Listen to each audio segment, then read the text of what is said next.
بسم الله الرحمن الرحيم عبس وتولى أن جاءه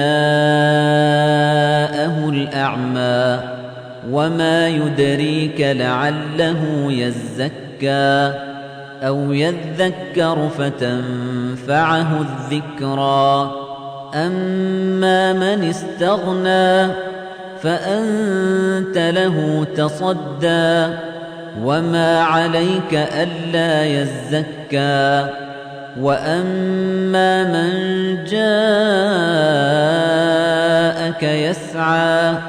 وهو يخشى فأنت عنه تلهى كلا إنها تذكرة فمن شاء ذكره في صحف مكرمة مرفوعة مطهرة بأيدي سفرة كرام بررة قتل الإنسان ما أكفره من أي شيء خلقه من نطفة خلقه فقدره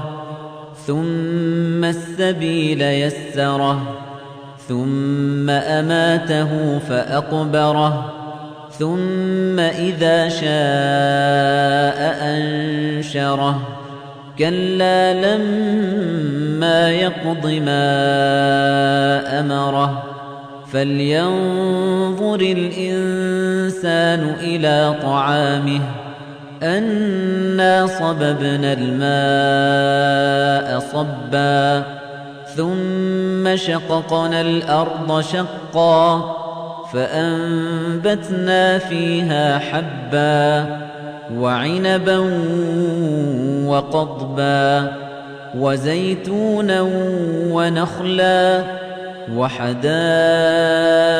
غلبا وفاكهة وأبا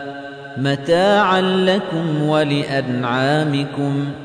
فإذا جاءت الصاخة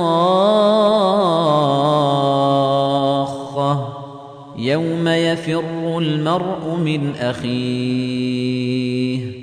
وأمه وأبيه وصاحبته وبنيه لكل امرئ منهم يومئذ شأن يغنيه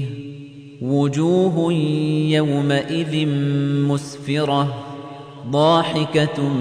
مستبشرة ووجوه يومئذ عليها غبرة ترهقها قترة أولئك هم الكفرة الفجرة